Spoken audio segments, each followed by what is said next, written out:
Namaste, angels. This is the weekly general reading for the period of today, Sunday, May 3rd, through Saturday to come, May 9th. This is actually my fourth time attempting to do this reading. Last night I did it 3 times. The first time all the way through, um, just a little over 45 minutes, and it was completely silent. And one other thing that kept happening was that the camera kept turning off.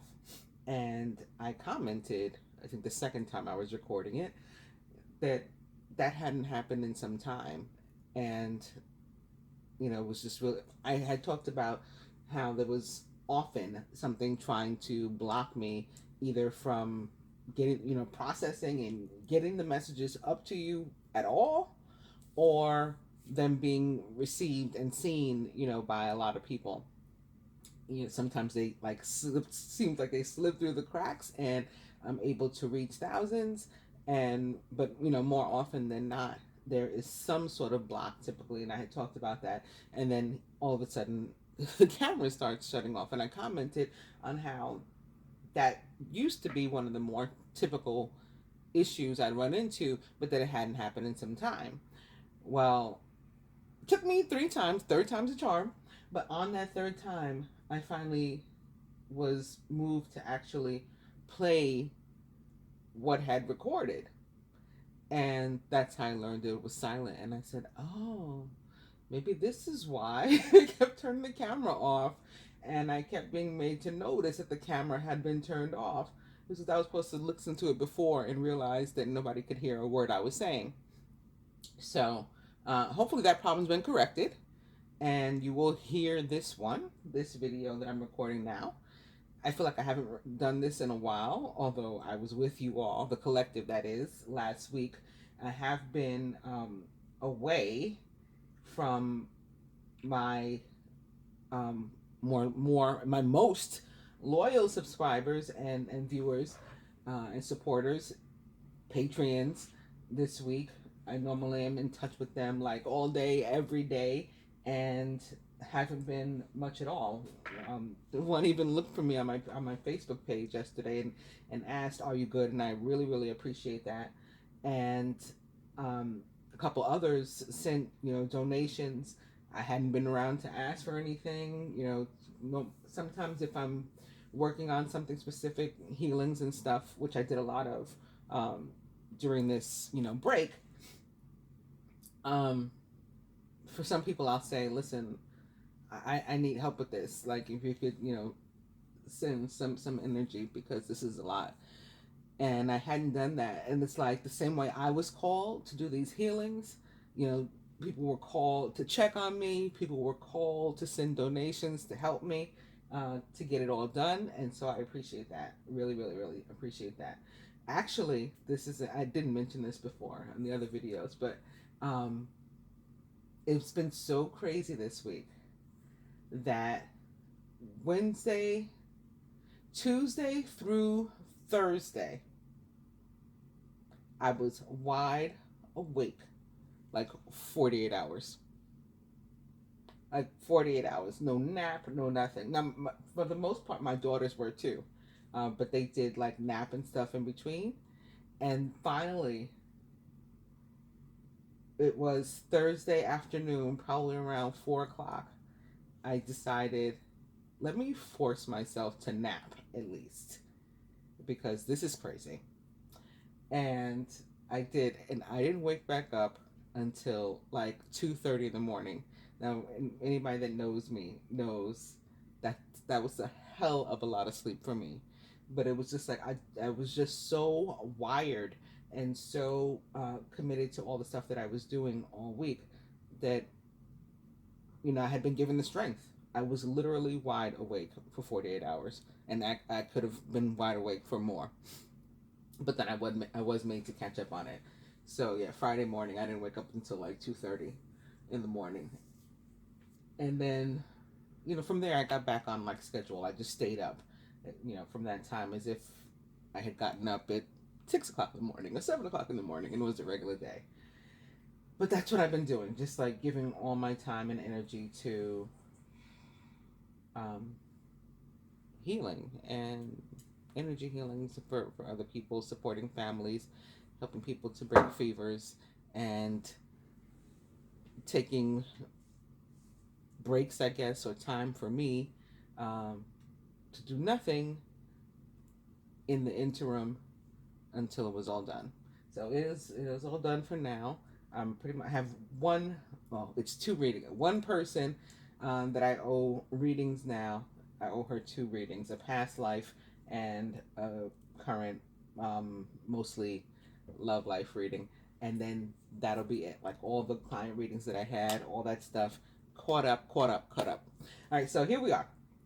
Um, Welcome again. First of all, thank you, and I hope everybody is protecting themselves, doing well. Your family members and friends are also doing well. We're gonna start with. I think I'm gonna leave some stuff out of this one, but there are a couple things I want to mention. All right, so today I talked about a lot in the other readings about the number three. Today is the third, so there's your first three. There are three Christian feast days today, and that is one for each of these two apostles, Philip and James the Lesser, because there was more than one apostle named James. This is James the Lesser, and is also the feast day of the exaltation of the Holy Cross. So I won't read or anything about James and Philip. I'll just say that they were among the men. I mean, there was a lot of people that didn't really recognize who Jesus was initially. It took them a while, but became the foundations, or what Jesus calls them, the pillars of the church. And you guys can read about that yourselves. The book of John talks about Philip and James the Lesser and how they were the pillars of the church, among the 12 pillars. What else? Let's talk about the exaltation of the Holy Cross, because what I had talked about prior to the other reading was what I was feeling intuitively about this week. And that was that largely because of the full moon in Scorpio, with Scorpio energy being about endings, like finality in terms of endings, changes, transformation, transition, something ceasing to ever be like it had been again. Never going to be in that space, in that energy again, once this energy of death comes through, right? And so what I had been feeling about it was that people were going to be more open to that energy, more open to endings. And that was going to be very, very important, because it was going to these endings were going to reveal so much to us moving forward. Like, we're going to be able to see the positives in the endings, whereas a lot of times we fight, things coming to an end, because we see the negative, and we know, we anticipate the hurt that we're going to feel, right? And then it's going to cause for something to come to an end, and so we try to hold it off, or stop it from happening completely. Not this time. I felt very much that this was about, like, letting your guard down, not beating yourself up, doing the same with other people, showing compassion for others, not busting people's balls. I talked a lot about deading old beef. That was something that I felt. So that's what's going to come to a close. That's what's going to come to an end, is these old unnecessary conflicts that in some cases we don't even realize why we had them anymore. We don't even remember why we weren't speaking to a certain person, or what happened. Like, how did we get here? And so this is being directed by our spirit, by our heart, more so this week than our mind or by logic, to let that shit go, like all of it. And maybe because of what is going on around us, like globally, and people realizing life is short, It's not worth it. There's a lot more shit that's way more important than this stuff that we've had going on here, you know. um I get reminded of it often.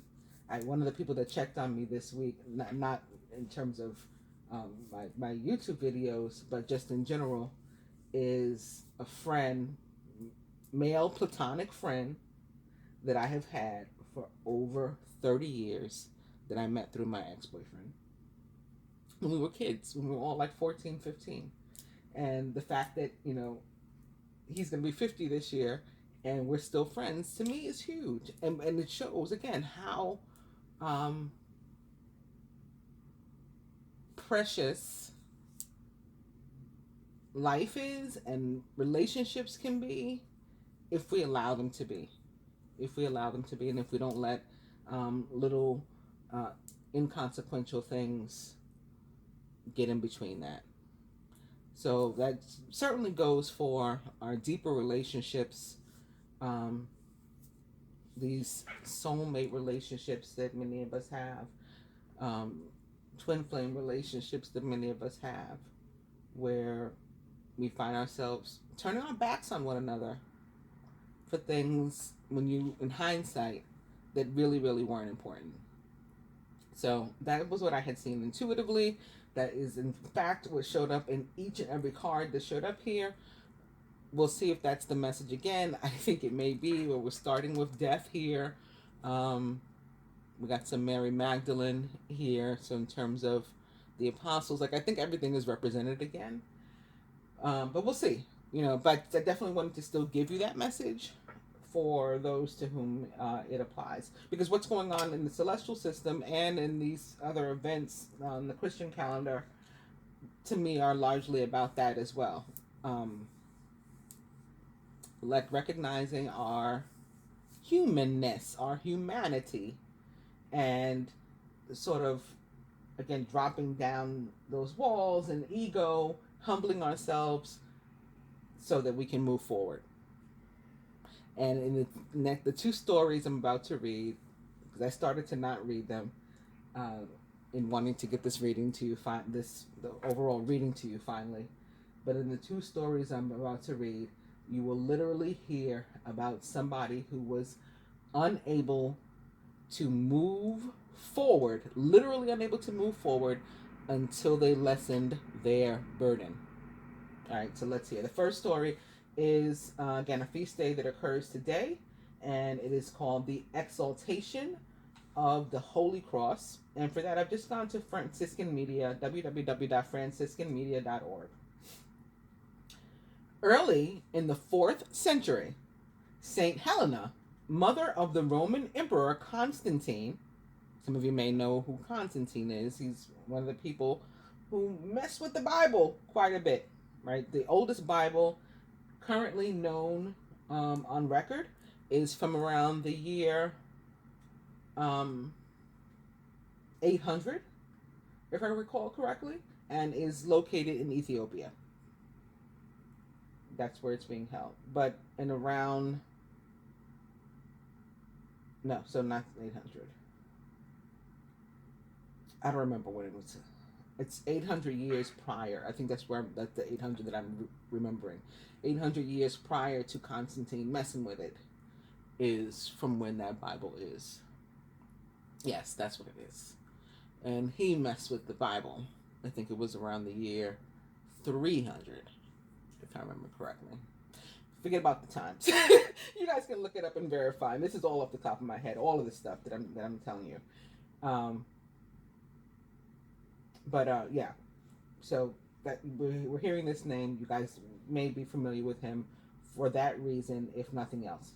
Anyway, he is also present during the Byzantine era, which is, yes, around the year 300. So I think that's what it was. 800 years prior to that was when this, from when this Ethiopian Bible, that is known to be currently the oldest Bible that we know of, that we have, contains far more books than the current versions of the Bible, of which there are over 100 different versions of the Bible but most of them have had these books removed that still are contained within that one. Books like Jubilees and Enoch and all that still in this original Bible that is located in Ethiopia. I don't know why I was meant to go on about that. So maybe some of you guys want to look into that Bible in Ethiopia, read up on it or something like that. Anyway, so Constantine, or Saint Helena, the mother of the Roman Emperor Constantine, went to Jerusalem in search of the holy places of Christ's life. So she was trying to like retrace his steps. She raised the 2nd century temple of Aphrodite. I mean, like, what the hell does Aphrodite have to do with Christ, right? Well, that's what she did. And that, according to tradition, had been built over the Savior's tomb. And here's the tomb. Somebody said, let's erect, in honor of Jesus, a temple on top of it to Aphrodite. Very interesting, right? Her son built the basilica that is known as the Holy Sepulchre on the spot as well. There's a plot of land.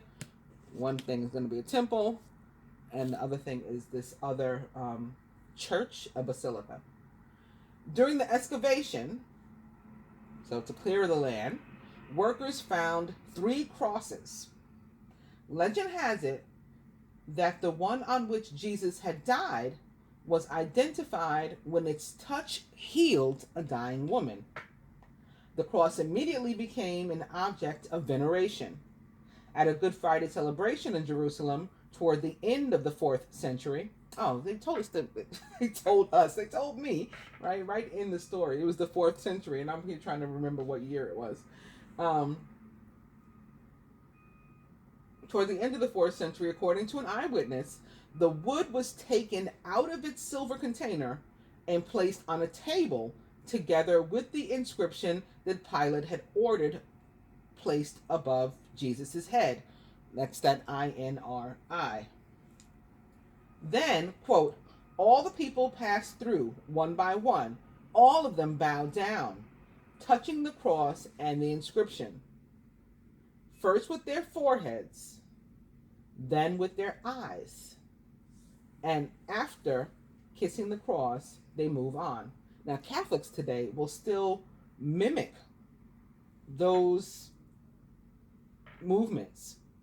They make a sign of the cross over their forehead, over their eyes, and over their mouth as if to kiss the cross. Every week at Mass during particular prayers, I'm sure in honor of this. But then further to that, in honor of this, they recognize the feast day. To this day, the Eastern churches, Catholic and Orthodox alike, celebrate the exaltation of the Holy Cross on the September anniversary of the Basilica's dedication.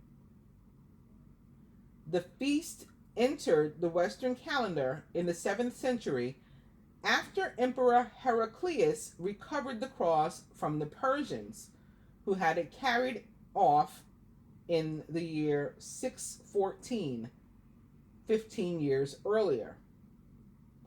According to the story, the emperor intended to carry the cross back into Jerusalem himself, but he was unable to move forward until he took off his imperial garb and became a barefoot pilgrim. So he had to remove his kingly clothes. He was an imperial, right? The emperor. He had to remove his kingly clothes, his imperial garb, and humble himself, literally, in order to be able to move forward in carrying Jesus's cross, right? Because that was a larger king. The cross is today the universal image of Christian belief. Countless generations of artists have turned it into a thing of beauty, to be carried in procession or worn as jewelry. To the eyes of the first Christians, however, it had no beauty. It stood outside too many city walls, decorated only with decaying corpses, as a threat to anyone who defied Rome's authority, including Christians who refused to sacrifice to Roman gods. Which brings back into question, then why was a temple made over Christ's tomb to Aphrodite. This giving you something to think about.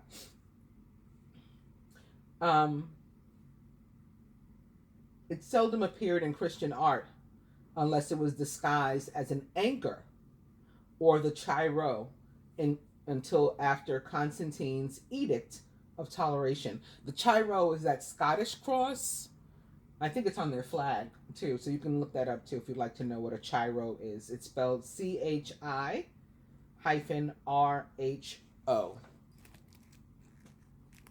Speaking of Greek gods, in addition to Aphrodite, did you notice the emperor's name was Heraclius? It's spelled Hera, like the goddess Hera, the wife of Zeus, the mother of all gods, right? Heraclius. So it's like a combination of Hera and Hercules. But that means that it's also likened to Heru, Heru, which is another name for Horus. Some of you may recall from my earlier readings, if you didn't learn it elsewhere. I definitely used to talk about the connection to Egypt and explain the connection to Egypt in far more depth in my earlier readings. And I do feel that we're being pushed back to that. So I don't know if it's because we've forgotten, we've lost it, or this is like the next stage. But we shall soon find out. In any case, I'm going to move on to the next feast day. So this one again is it's recognized in some places in September, but in other sects of the Christian church, it is recognized today, May 3rd. Also, we had the other two feast days today, so that's the three: Philip, James, and this one. So moving on toward the end of the week now, we have the feast of Our Lady of Lujan, who is the patroness of Argentina. And this is actually another feast day that's celebrated both in May and in September, and in some places, and in December in some places, where Mary is otherwise celebrated in different ways. The Immaculate Conception, I forget which one is the other one. In any case, moving on. This one, Our Lady of Lujan. Let's get to it. 43 miles west of Buenos Aires, the capital of Argentina, stands the city of Lujan, famous for its great basilica dedicated to Mary. Our Lady of Lujan, called Nuestra Señora de Lujan in Spanish, its construction was begun in the year 1887, or 888, which equals 24, or 6 number representative of Mary. It was completed 48 years later in the year 1935, which equals 9, another year tied to Mary, and 48 years, of course, equals 3. This is the 3 I told you. We're going to hear a lot of 3 today. Our Lady of Lujan is considered the patroness of Argentina, Paraguay, and Uruguay. The origin of the holy place dates back to the year 1630. What are those numbers? 163, like 613, another number connected to Mary. The 6 and the 13, both separate and together, which total 19. If you add the 6 to the 13, number representative of God the Father. When the two small statues, so the origin of the holy place dates back to 1630, when 2 small statues of the Virgin were brought to Argentina from where they were crafted in Brazil. According to legend, a man named Antonio Farias, a Portuguese landowner based in a place named Sumapá, which is the current province of Santiago del Estero in Argentina, wanted to erect a chapel in honor of the Virgin Mary in order to invigorate the practice of Christianity in his region, right? He was maybe among few other Christians, and he wanted to get it popping. He asked his friend, or a friend, a resident of Brazil, to send an image of the Immaculate Conception of Mary. For a better choice, so the friend said, I'll do you one better. The friend sent him 2 statues.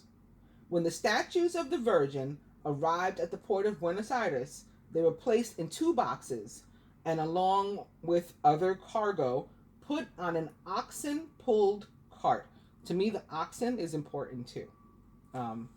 And I would dare say they too are connected to Mary.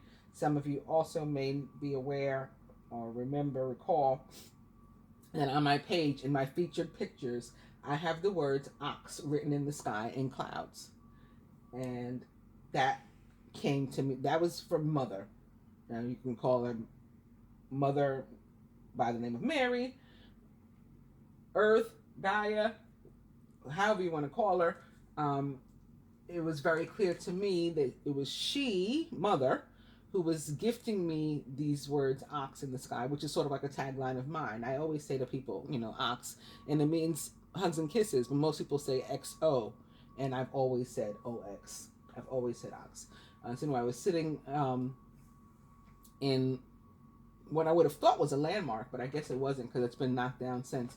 This area on the corner of Water and Fulton Streets in Manhattan, New York City. So if anybody's familiar with it, right on the corner, across the street from the South Street Seaport, there used to be these like rainbow colored seats in pairs. They were called the love seats. That's what we always called them, people that were from here.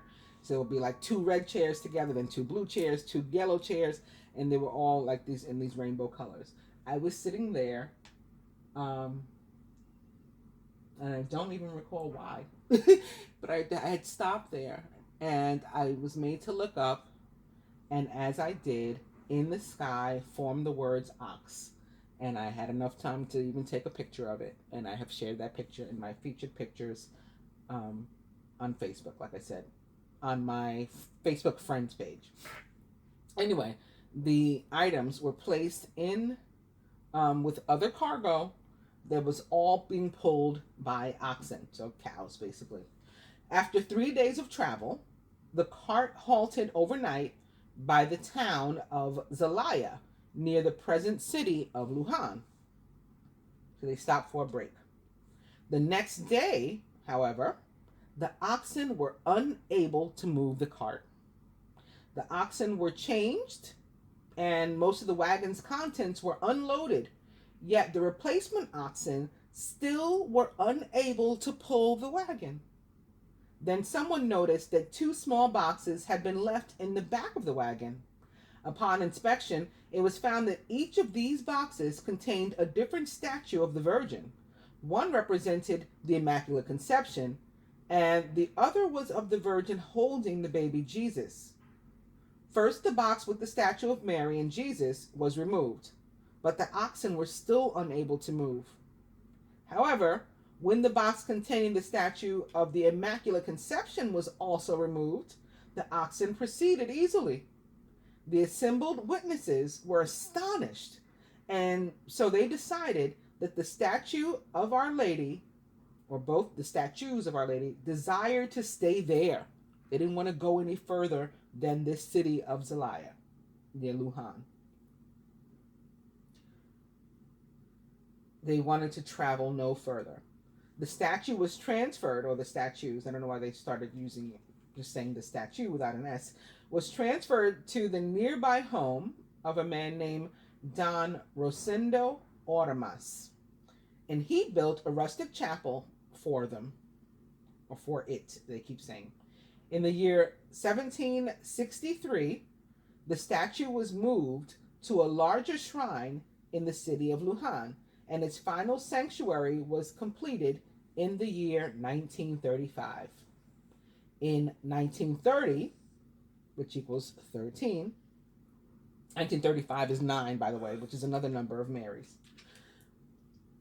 Pope Pius XII gave the sanctuary the title of Basilica, and it was declared a national and historical monument in the year 1998, or 999. The second statue, okay, now they're talking about that one again, depicting Mary holding the child Jesus, reached its destination and is today worshipped under the title of Our Lady of Consolation.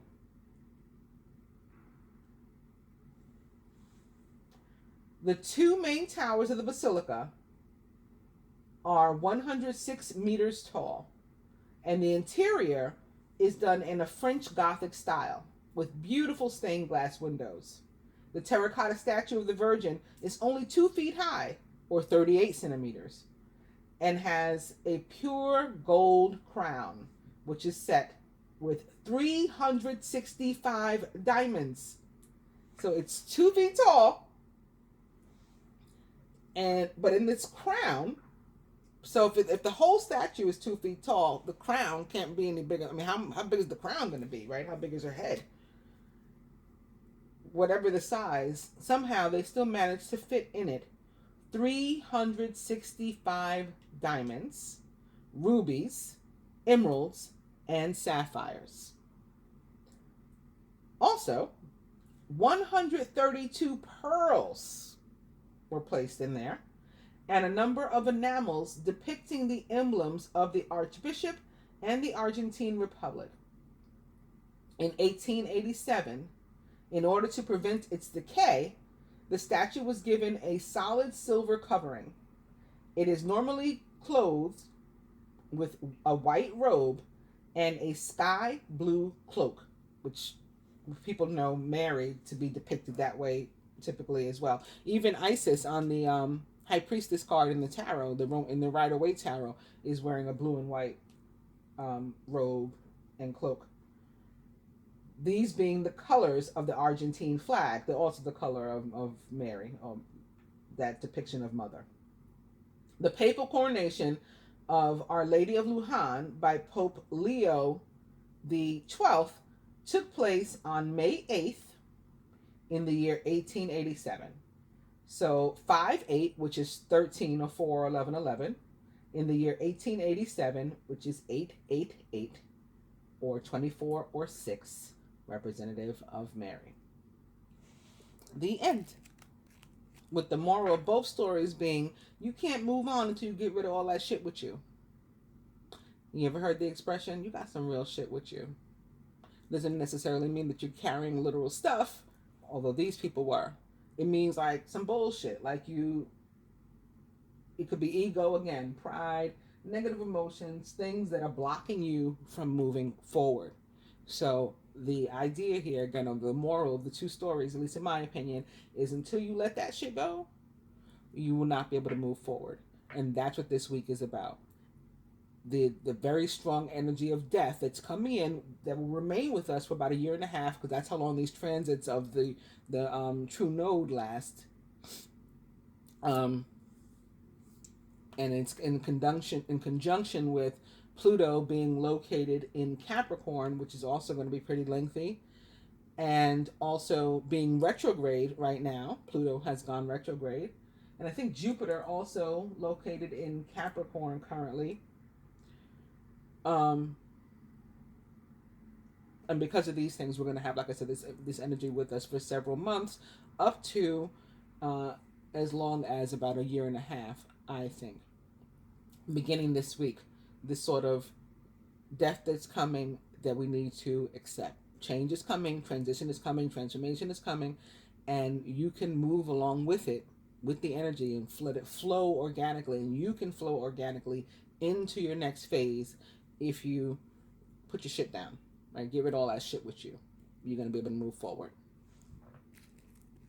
So on that note, we'll do segue right into the planetary calendar and talk about the fact that on May 5th at 1:48 a.m., the true node, RX, or retrograde, meaning backward, right, enters Gemini.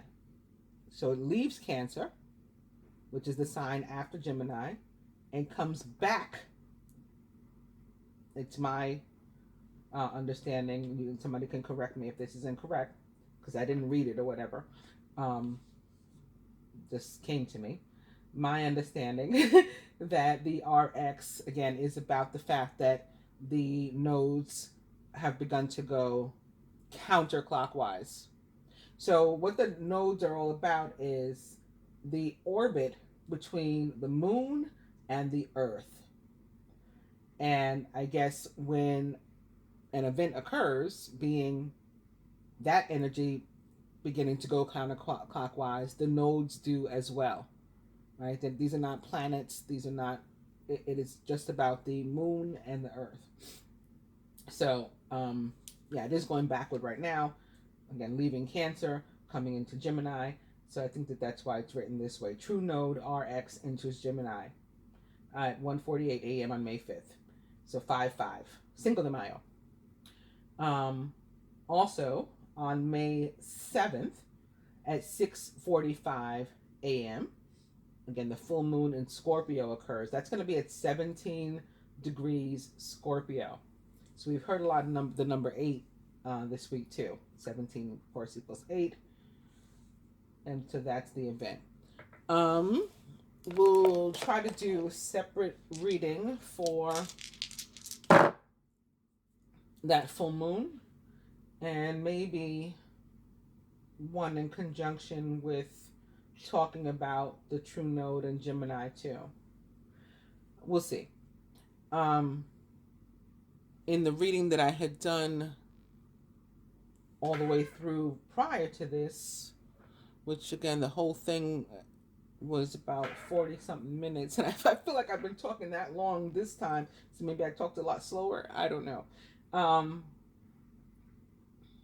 But I had gone over how the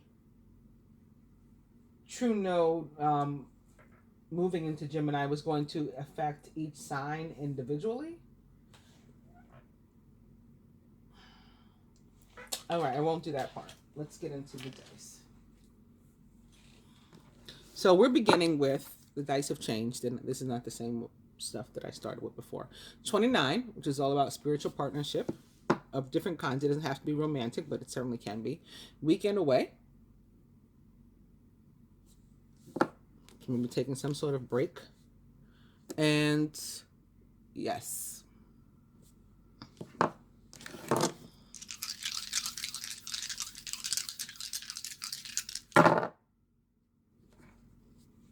Spirit says, forget it.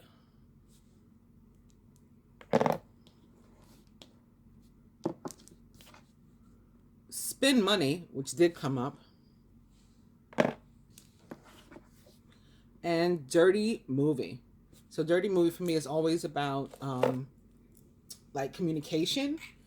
It can be online communication or something involving like sending pictures to each other, Skype, FaceTime, email, all those sort of things. That's dirty movie for me. And spend money, I had gotten a specific message about that this was talking about not feeling afraid to like buy what you need or do what you need, I guess pay your necessary bills or priorities. Don't feel afraid like that you're not going to have more money in order to, you know, survive after that, because to do so and to lack that kind of faith is a block in itself to your ability to manifest. So there needs to be this belief that like this is it's only money basically, and I'm using it. I have the ability to attract more, and it's not going to be a problem. So that's what spend money is about. With the cards, we are beginning with, again, Mary Magdalene is here.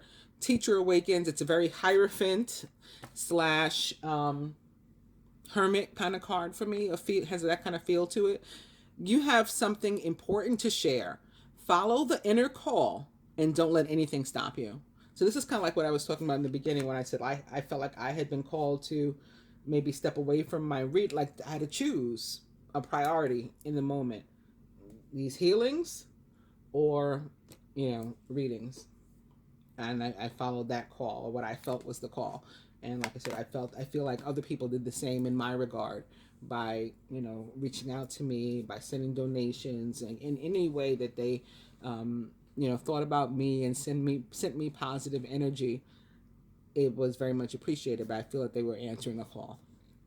In any case, right behind Mary Magdalene, we have Lady Portia, Divine Order. So Lady Portia is the divine feminine of Saint Germain.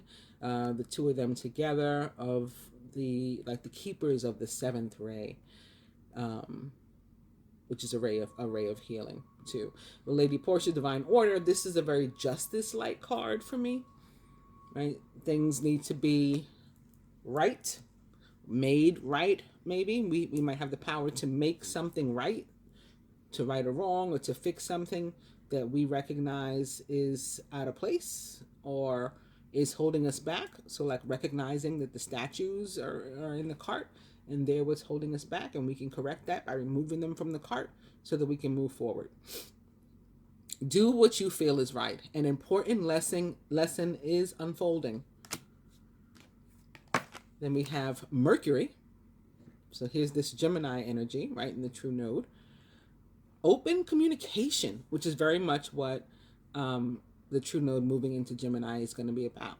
Like information coming to you, maybe coming from you, clarity, in conjunction with rights being made wrong, perhaps. Get a weight off your chest. Speak up with love and be heard. And then speaking of Horus, I mentioned him earlier. Here he is, Cosmic Gateway. Your thoughts are magnetic and powerful. Miraculous changes are coming. He always gives me a very Virgo feel too, just like Jesus. And speaking of Virgo, in that sort of feel, right behind that is this card, Higher Learning, which is very, again, Hermit / Hierophant kind of feeling to me. So Taurus, Virgo, you have learned from experience. More inner study is now required to further progress. So this is about introspection, sort of like the Hermit in the traditional Rider-Waite Tarot. So what were those energies? Virgo, Gemini, both of which are ruled by Mercury, by the way. So that could be why they came through so strong. And then we have Mary, which is appropriate. And we have this other like air sign feeling energy of justice coming through too. But what's interesting is the Hierophant is also about doing what's right and tradition. It's very largely about tradition and doing what's right. So that's an important energy this week. And it's followed right behind that. We have Major Arcana card Strength and another 8, right? It's Major Arcana card 8. Strength is about the ability to face whatever comes our way, including our need maybe to humble ourselves, right? To treat somebody else or even ourselves with compassion, to not beat ourselves up, to not, beat up other people, to be gentle with ourselves, to be gentle with others, forgiveness, all these things that can be difficult for some people, right? Letting negative emotions are just easier to have than positive ones, especially if we have to deal with other people. And that's strength's biggest message, actually. But speaking of 8s, there's another 8 right behind that too. And it is the 8 of Pentacles, which is a reaping what you've sown kind of card for me. What you put in is what you get out. So it is about manifestation and, doing the work toward that, making the intention, to having the focus, the dedication, and reaping the rewards. I mean, of course, I could continue to go on. There is a very Scorpio energy potentially following that with the Knight of Cups in reverse. And more Gemini energy following that with the High Priestess also in reverse. And this is the card I was talking about. I said Isis on the High Priestess card is also wearing a blue and white cloak and robe. Here she is. All right, so on that note, let's I'll go ahead and use these. Just whatever. I don't know what time it is, but who cares at this point? What's done is done. You're going to watch it. You're going to say it's too long and not watch it, or you're going to, appreciate the fact and the time that I put into it, and you are going to watch it. Whatever. The Hierophant, again, is about tradition and doing what's right. when it's in reverse, the problem can be like, I don't know what's right. Like, what does that even mean? What's right? What's right to me? And then you got to break it down even further. If that's the answer, like what's right to me versus maybe society or the people that are in my ear or something like that, then I still got to figure out like, well, what's right to me in my heart, in my soul, in my spirit, or in my mind. And again, this week I feel is more so about, it's using both, but more so about leading with the heart and or spirit and what's right there. We could be kind of confused this week though with this Hierophant showing up in reverse about exactly what is right. And you're going to find that the answers are within you. So here we come again back with this Hermit energy, right? It's all going to be about introspection. You're going to find the answers are all within you. Hopefully, again, more so in your heart and in your spirit than necessarily in your mind. And you just have to dig a little deeper, you know? And remember that the right thing to do, it's okay for that to translate to what's right for you, what you feel is right for you, right? So that's what the Hierophant shows up to tell us. Now we'll look at a card for each element, beginning with fire, then earth, then air, then water, just like in the way that the zodiac moves. Begins with fire and the sign of Aries. And fire signs, Aries,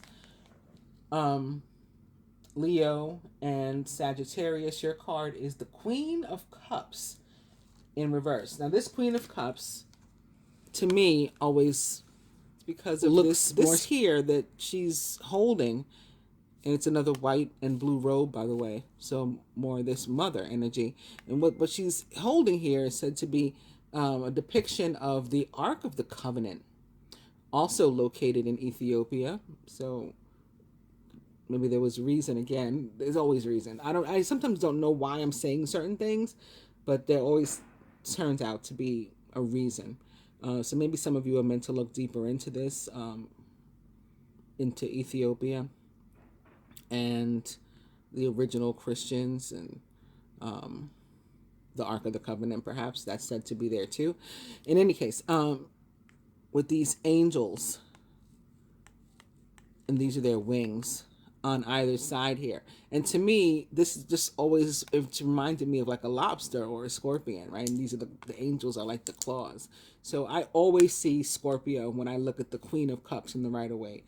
However, the Queen is representative of the fixed sign in traditional tarot, which of a given element, which of course the fixed sign of the element of water is indeed Scorpio.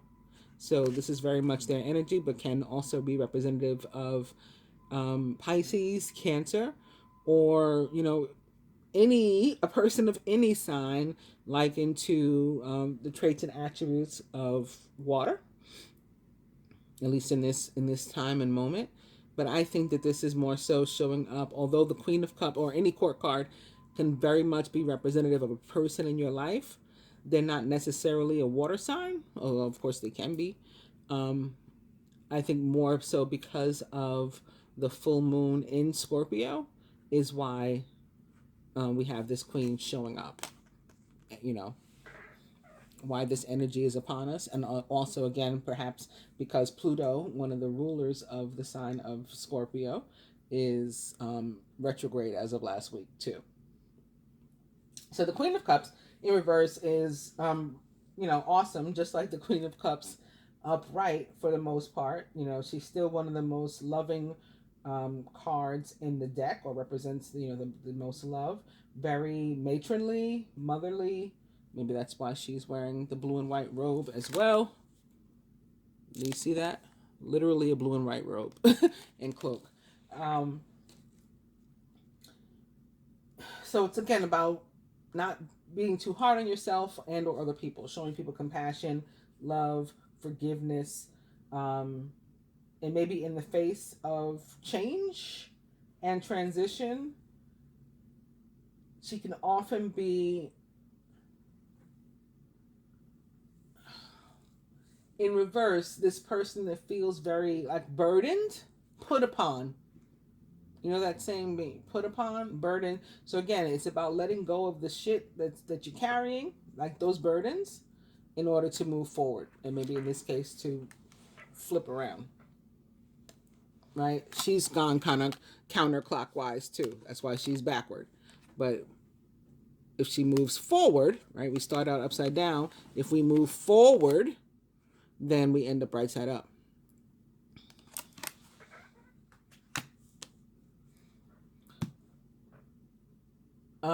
Earth, Taurus, Virgo, Capricorn.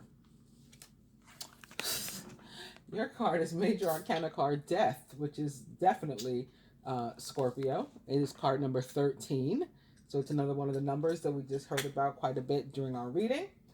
And this one is also about, again, well, this is the one that's more so about endings, death, transition, moving forward. And maybe because it's reversed as opposed to being upright, the change won't be as necessarily recognizable. Like you may be more eased into it. It would be like less abrupt, and you just sort of roll into it. So like I was saying, we're not going to fight the change right now.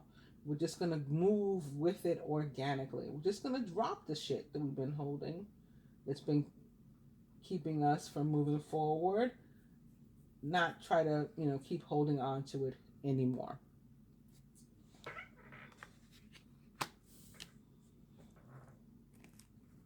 And whereas last week I was feeling and seeing in the cards a lot of this, excuse me, Shiva the Destroyer kind of energy, like coming in, knocking everything down, to rebuild it, which is still positive in my view. This one is less intense, right? This one is not so much destruction, yet there's still going to be this, renewal. There are still the new beginnings, but the change isn't going to be as intense for us with the death in reverse here like this. Air signs, Gemini, Libra, Aquarius. Very nice. It is the Queen of Pentacles upright. So I think this does have to do with, again, not only the Pluto, but the fact that Pluto is currently located in Capricorn. And so we see all the Scorpio and now the Earth again coming up. And then in addition to that, again, the other reasons for Earth, Virgo, for example, is because of Mercury, ruled by Mercury. And we are currently in the period of Taurus Sun. So that would explain why Taurian energy is so very strong too. And of course, Taurus, along with Gemini and Libra, ruled by the mother energy that's so strong here, ruled by Venus. Can everybody see these? Is this good? Okay. So, and that's really what the Queen of Pentacles represents. She is like a very matronly kind of card, sort of like what I said about the Queen of Cups as well. Very, but this one is like, where this one is maybe more love and emotion and affection. This one is more home, hearth. So like just like really taking care of home, and maybe it's showing up because of the fact that we've been largely within our homes, and so you're finding stuff to do there in terms of taking care of family and maybe renovating or cleaning up and stuff like that. Preparing yourself for change, perhaps, right? Because we got to like be ready too before we move on to a next step. So maybe one of the things that's necessary for you, that's required of you by the universe, is for you to sort of like get your shit in order, right? Put it down and get it in order. She's very feminine, very representative of the feminine energy and just sort of this like motherhood. But so is Venus, right? When she shows up as the Empress card, for example, which is another 3, Major Arcana card 3, very representative of Venus and the 3 signs that I just mentioned, Taurus, Libra, and Gemini, which she rules. So for us Geminis, maybe we can expect to be like, again, getting our shit in order, very homey this week, very family oriented focus, taking care of home, very matronly, motherly kind of feel. And water signs: Scorpio, Pisces, Cancer, or not in that order. Cancer, Scorpio, Pisces, in that order. Three of Swords. Now, nobody wants to see the Three of Swords. It doesn't even, look like something we would want to see. It doesn't at all look happy. But I don't think it's showing up in the way that it's typically received here this week. So first and foremost, it is another three. And sure, there may have been something going on with some sort of party of three for the water signs. Not necessarily a love triangle, but that's definitely a possibility. And that may have caused some sort of pain or hurt, or be currently causing some sort of pain or hurt. But again, this transition, this phase, this period is more so about the positivity on the other side than what we're experiencing here. So the death, the ending, maybe will come with some sort of pain, hurt, sadness, but very, very important for you guys, and I think you will, because again, I feel like we're not going to be fighting the change, to allow yourself to move through the energy. If you do feel sadness, if you do feel hurt, if you do feel loss, if you do feel separation, and look forward to what's on the other side of that, which is this very intense renewal, fresh energy, just a new period, a new phase, never again to be what we had experienced prior, right? Either something has changed permanently for the better, or something has ended completely, permanently, and for the better. This is not at all, the sadness is not what lies ahead of us. It is like the worst is behind us, and perhaps for some through what we're going right now, what we'll experience this week, what's on the other side of that. And I think, again, pay attention to the fact that death is in reverse and sitting here right atop this, because again, it's not going to be as intense an energy as it could have been. So it's going to be something more so that it occurs, and we may take notice and we may feel something about it, but we're not going to be stuck there. We want to move forward. We're looking forward to the positive energy, and maybe it does have something to do with an air sign and or a Virgo, right? Somebody represented by Mercury.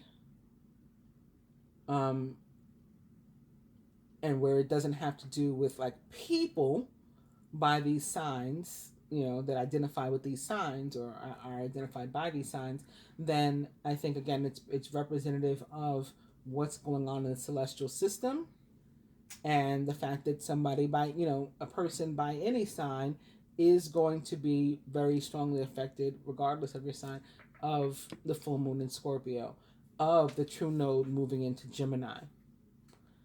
But I will pull, since everybody else got such nice cards, I will pull the next card for you guys as a clarifier. So normally when I do my clarifications with these other decks or whatever, any deck that I can tell whether or not the card is upright or reverse, I'll look for the next upright card to clarify my card with. But in this case, because I can't tell with the Rider-Waite, they all look the same, right? They all got these dots on the back. This is the card that I'm going to use to clarify your Three of Swords. Wow, okay, sure enough, it is the Queen of Swords in reverse. So it is very, very possibly that Mercurian energy that's going to affect you, and or perhaps an actual air sign, because court cards do tend to represent people. or somebody, again, likened to the traits and attributes of an air sign, at least right now in this current moment. Gemini, Libra, Aquarius. Or this could be your very own energy this week. Queen of Swords in reverse can be like representative of stumbling blocks. You may have been getting in your own way, and maybe that's what's coming to an end. You're gonna get out of the way, right? You're gonna step aside and let things happen organically, and so that could be why you're showing up as the Queen of Swords in reverse. She is somebody on whose good side we want to stay, because she can be pretty. Some might say unkind, actually, to be honest. But she's very like blunt and curt, and so that can be hurtful. And that could be why the Three of Swords is showing up as well. I think for the most part, most of you, this is something maybe and or someone or a situation involving another person maybe that or a group of people, party of three, that perhaps we had not wanted to face before, that with which we're being confronted now, and there's not much we can do about it, and we're not trying to. Again, we're allowing the energy to flow, and we're going with the flow, and we will come out of the other side of it for the better because of it.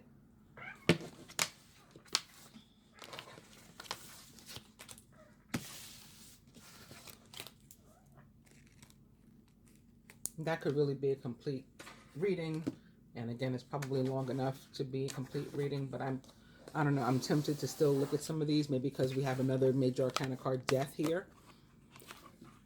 Again, representative of the sign of Scorpio most directly, but perhaps another water sign as well. The end of a phase or situation.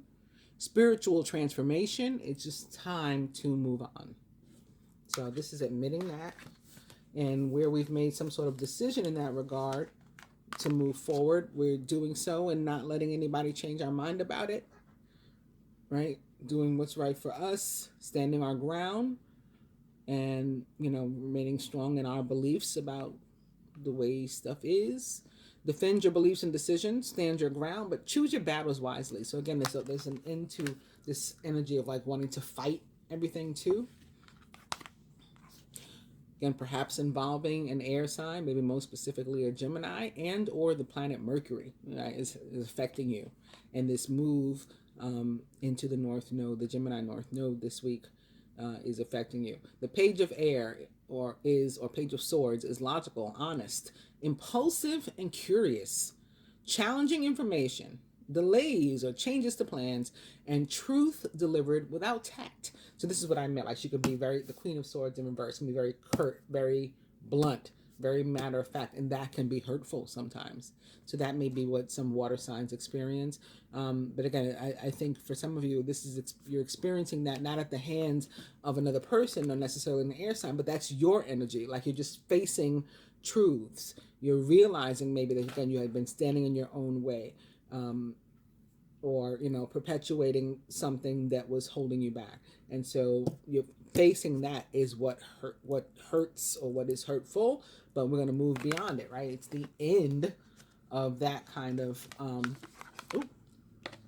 wow, okay. We'll look at those in a second. It's the end of that kind of energy, right? End of a difficult situation. The end of a difficult situation. Embrace the change.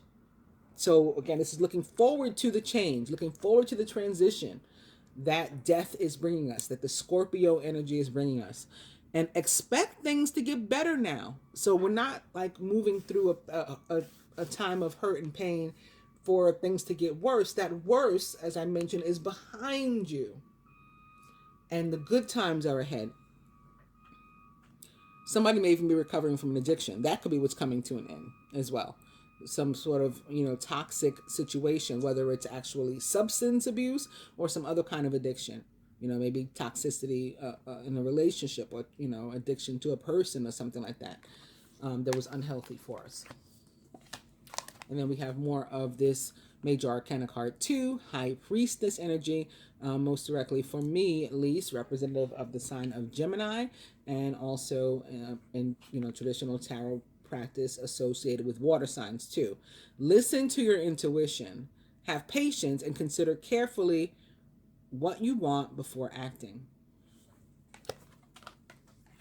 The next card is upside down, but I just will point out it is one of the ones that took a flying leap over here, and it's the Six of Water, Six of Cups. So something from our past, maybe tied to our childhood and or our family, siblings and stuff, our relationship with our parents, even if we are now adult children, and or soulmate relationships, exes and stuff returning, which Mercury is big on, right? Mercury loves to bring somebody back from the past. All could be going on. And then we have another 6 immediately following that. So we got all these 6s, all this Mary energy here too. And this card, very representative of Mother for me on its own. It's very Venus, right? Because I see the scales of balance or, justice, depending upon how one looks at it here. So that's like very Libra. And then all the earth is, of course, very Taurus. And then I see like a lot of scattered, confused maybe, or like fast moving energy that looks like air in the back, all that white that's like all over the place. And that's Gemini to me.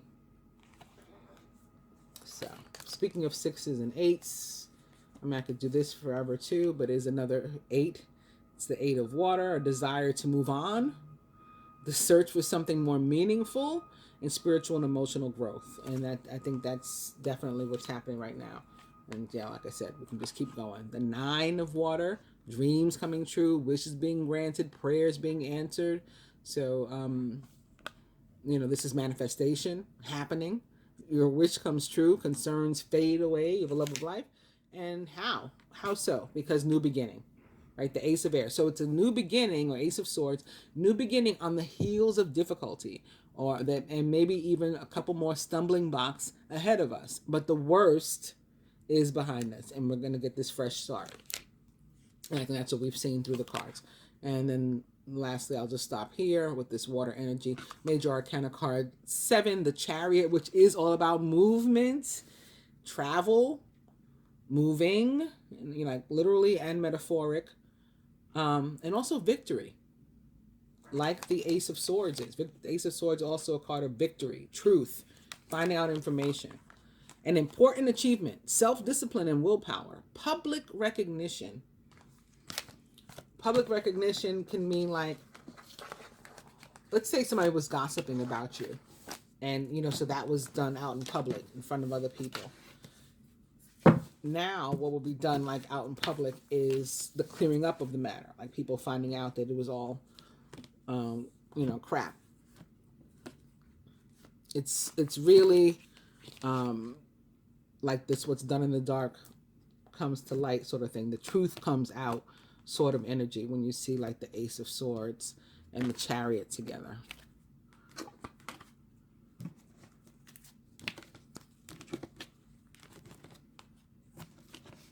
And of course for, us all too, in a larger sense, like globally or in terms of humanity, stuff going on in the world, truth coming out, moving forward, changes occurring, big sweeping changes, but that we're allowed to, they're not going to like devastate us. We're going to be allowed to move through them, and we're going to come out better on the other side.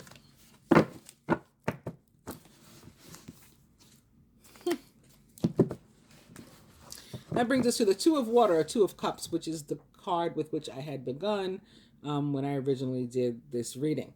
A relationship that continues to grow closer, forgiveness, and the positive resolution of a conflict.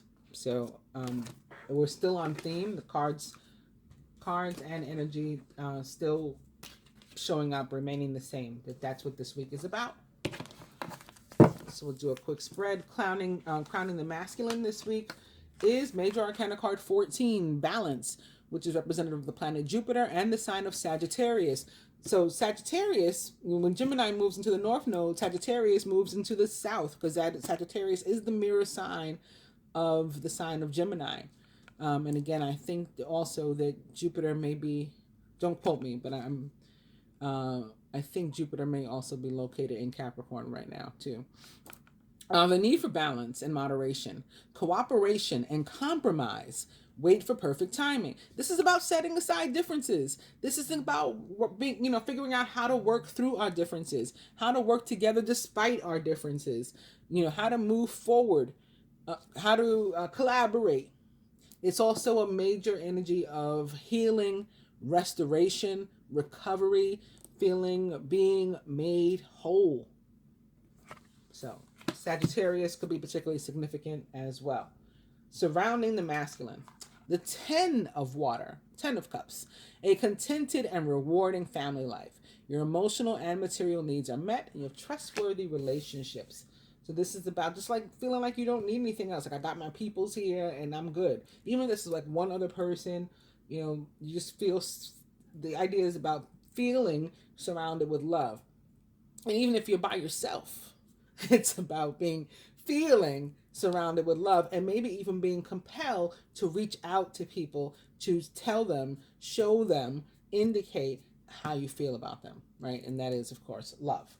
Masculine subconscious, the 4 of air. So a break, taking a step back from something, a period of recovery, restoration, maybe where there had been pain, there had been 3 of swords. This is you coming out of that, growing stronger. Also, there could be a decision that you need to make that's involved. 4 of air, about planning travel, planning movement, so looking forward to the future, moving forward. This is my plan. This is how I'm going to do things, how I'm going to handle things from here on out. It's time to rest or take a vacation. Allow more time before making a decision. Meditation may provide answers. Not may, it will. Right? That introspection that we talked about will provide answers. Crown of the feminine, the king of autumn, a Virgo, Capricorn, Taurus, compassionate, accomplished, charismatic, and grounded. Everything's going to turn out great. Projects will be stunningly successful. Exciting new career opportunities are possible, and money or resources that come your way will be invested wisely. And you know what? This is true about the exciting new career opportunities. And this is planet-wide, right? Worldwide, globally. A lot of these jobs that are coming out now, green jobs, right? Things. So it's like through all the pain that we went through as a planet, right? As humanity, we're coming out of that into this period of renewal and restoration and recovery with new opportunities to be better, right? And that being better in some ways involves going back to old traditions, to doing what is right. Like I've been talking about, those of you who know me, in any capacity at all, know that I've been talking about a return to the ways of the indigenous for years. Not just because it's in my blood, right? But just because I believe we should have never stopped. Like, if it ain't broke, don't fix it. These old ways were working. And so we're seeing a forced return to farming, to having to cut out the middleman, and farmers having to work directly with consumers. Otherwise, they would have had to throw out all their goods. They would have gone to waste because like plants are closed and stuff like that. So we're returning to the people who had ceased to grow their own gardens and things like that. Now coming back to that. People cooking homemade meals at home because places are closed or because they're stuck in their house. Sewing things by hand. People making masks, right? Those who can are. And sharing that. And so I think that from the global perspective, the larger message is this return to old ways. So that could be connected also to, Mercury and Gemini and the moving back in terms of the nodes going counterclockwise. But in that, moving forward, right? If that makes any sense. That's how we're moving forward. That's the renewal.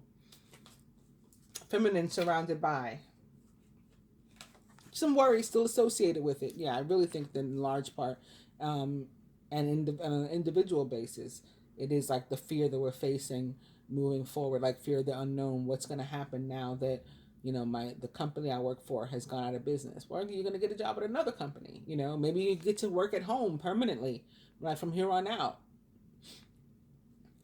Your worries and fears aren't real. They're fueled by focusing on the negative, which gives power to that of which you're afraid.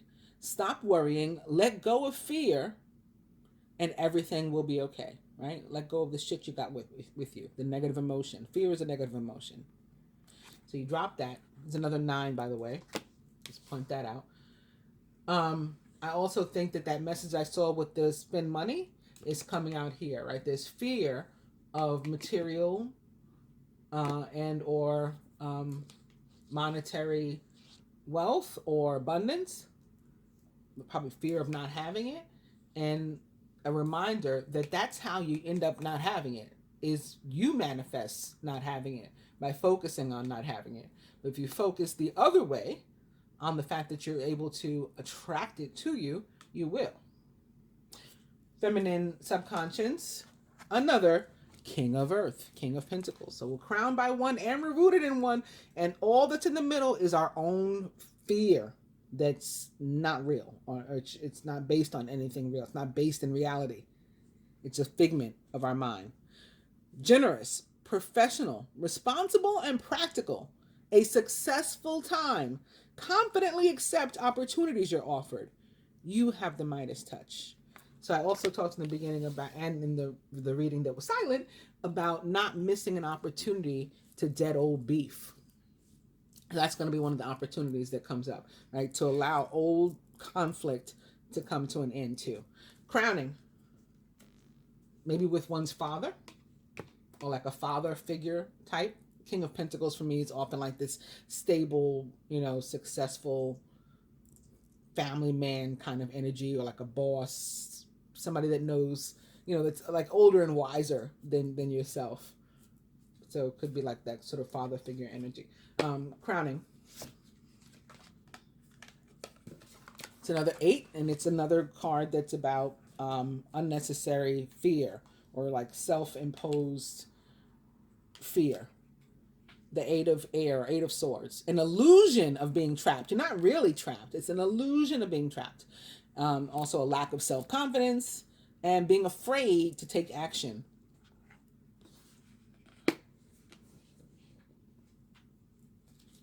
At the root or foundation, it's another 8. The 8 of Fire, 8 of Wands. This is like, you might be afraid to take action, but that still, behind the scenes, universe is still working. Things are still happening, moving, shaking. Events moving at a fast pace. Delays are over. Many things are happening at once. This is also a card of communication, too. And at the heart of the matter, the 10 of Earth, a very happy family life. Financial security and finding magic in the little things in life. So here is financial security for sure, a sign of that. And on the masculine side too, because remember, he wasn't even worried about that. He's just happy to be alive, right? So he's already feeling good. Further clarifying some of these, a top major arcana card, 14, balance or temperance in the traditional tarot, which again represents the sign of the planet Jupiter in the sign of Sagittarius, which it rules most directly, is the Page of Fire or Page of Wands, which represents the sign of Sagittarius, or perhaps Leo, Aries, maybe a younger one. News of an exciting new endeavor. Use your originality and ingenuity. The Page of Wands is outgoing, creative, confident, and mischievous. So again, a Sagittarius or other fire sign may be particularly significant, and that may be with whom you're collaborating or coming together, or who's helping you to, see what's important in life. Clarifying the 10 of water, the 10 of cups is the 9 of fire. Don't give up. Protect that which you've created. Family, love, relationships. Have courage and believe in yourself. Right, crossing this 8 of Swords, which is about disbelief in yourself, lack of confidence. This tells you keep going. You're almost there, almost to the end. Also, this is a very nice progression, right? The 8 of Wands, the 9 of Wands, the Page of Wands, moving forward. Clarifying the 4 of Air of Swords. It's another 9. The 9 of Earth, 9 of Pentacles. Enjoying life's little luxuries. Another nice progression too. Spending quiet time alone. Successful self-employment. 9 of Pentacles, 10 of Pentacles, King of Pentacles, like a trifecta. So again, this is the masculine recovering and maybe financially recovering, bouncing back, perhaps through a new opportunity. So maybe he won't like wake up tomorrow and have this money and security, but a new way to achieve it at least. Crowning the feminine, clarifying the King of Autumn, the 5 of Water. Things not turning out the way you'd hoped, not seeing the positive in a situation and crying over spilled milk. So again, this is tied to this sort of fear and disappointment and expectation of disappointment, pessimism, right? Not expecting things to be good. So you're sort of like acting the energy, but you have the ability to manifest the more positive thing towards you, which is the King of Pentacles, rather than the fear and the lack and the disappointment. Atop the 9 of Winter of Swords, it is the Knight of Pentacles. It's like if you were still had any doubt, this is trying to come to you. This abundance really wants to. Loyal, dedicated, honorable, and kind. Right? And it might be a long time coming too. Maybe that's why you're doubtful, but it's still coming. Or it may take some time, like small increments, slow and steady. So consistent. It could be unemployment checks, right? Or a paid check. So it's like not a lump sum necessarily, but something consistent that you can build upon. Time to buckle down and get things done. Honor your commitments, your guardian angel. But again, not being afraid to manifest money, not being afraid to spend on what you need, because more is coming. Atop the King of Earth in the feminine subconscious is Major Arcana card 21, the World. A job well done, joy, contentment, and gratitude.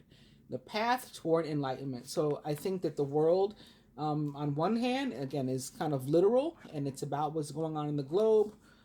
Definitely on the economic or material sense, something having come full circle.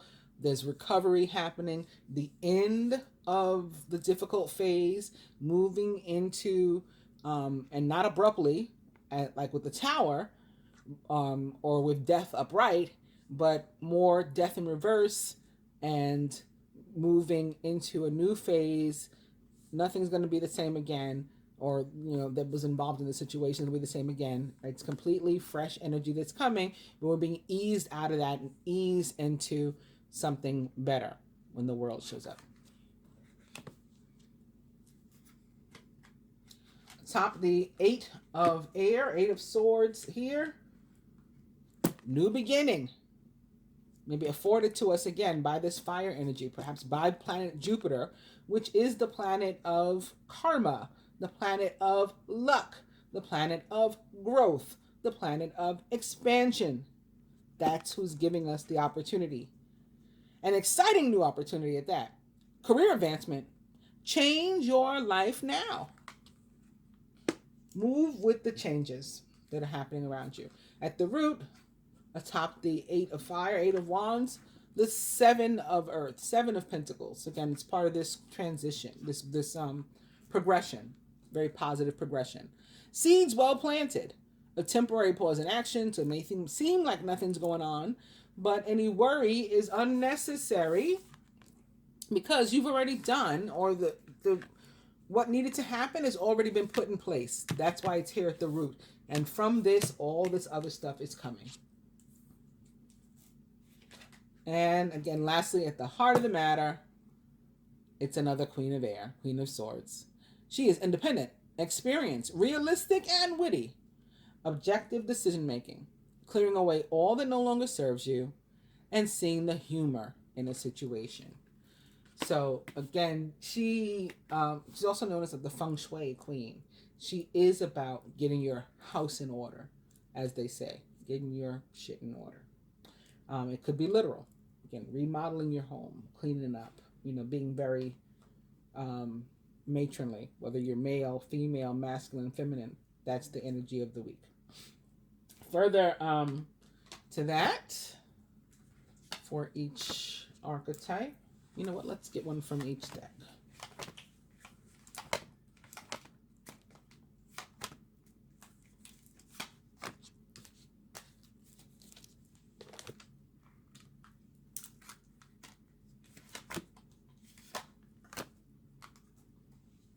Camera didn't shut off one time this time, so I hope that means this video is not silent and you're going to be able to hear me. From the Ascended Masters deck to the masculine. Priorities. Yes. Says King Solomon. So again, this is about priorities. What's important right now. Feminine, come out of the closet.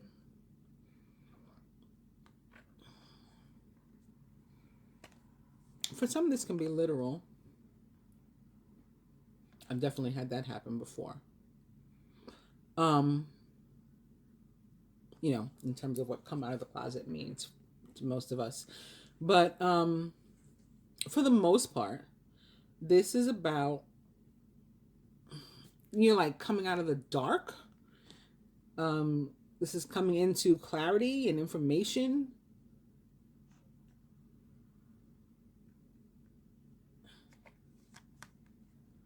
Also, like where you have felt covered, sheltered, like maybe your opinions didn't matter. And again, now this is the time of when it is what you feel is right, is how you're going to move forward. From the Keepers of the Light Oracle to the masculine. Dharma unfolding. Remember that you're on a path and take one step at a time toward happiness. For the feminine, this is super appropriate, isn't it? Right? Between the 5 of Cups and the 9 of Swords. Facing fear. Major spiritual changes are unfolding. Very true, right? That's what death is all about. This is your chance to soar, though, so it's a positive thing. Masculine. More Jupiter, more Sagittarius, with Major Arcana card 10, the Wheel. Now, this Jupiter and the Wheel is also very much tied to the fixed signs. So that again would be Scorpio, Leo, Aquarius, and also Taurus. So many of the signs we talked about all throughout the reading. Expect a sudden positive change in your life. You can now move forward and make great progress. Feminine. Major Arcana card 17. So another 8. The Star represents the sign of Aquarius and is also where the full moon in Scorpio is going to be in terms of degrees. 17 degrees Scorpio. You're about to take a big leap forward with your life. Worry, the 5 of Cups, the 9 of Swords, will be replaced with optimism. Fear, 5 of Cups, 9 of Swords, will be replaced with hope. And joy is coming home to roost. And lastly, for the masculine, from the Angel Tarot, it is the 5 of Fire, the 5 of Wands. Competing goals, bothersome details, conflict with others. Yes, it can mean all those things. 5 of Wands for me also very much representative of the planet Mars and its energy of aggression and by any means necessary and going after what you want, what you deserve. But also a reminder that where there is competition and competing goals, like we can't be afraid to compete. Like competition isn't always a bad thing. It sounds very negative the way it's worded, but it's not always a bad thing. This is potentially your chance to shine. Put your best foot forward is what this 5 of Fire means. And lastly, for the feminine, the 4 of Fire. So again, more about home, maybe remodeling, maybe cleaning up, maybe making, creating a home for yourself, for your loved ones, perhaps future situations like preparing, nesting, as they say we do as the feminine archetype. Contentment, peace, and abundance, a very happy home life, and the successful completion of a project. I think that project is ourselves, right? The successful completion of this phase, having, made it through, and this is where we end up, like in a place of happiness, better for it. Hope you guys have enjoyed the general. I will be back with the love reading. Namaste.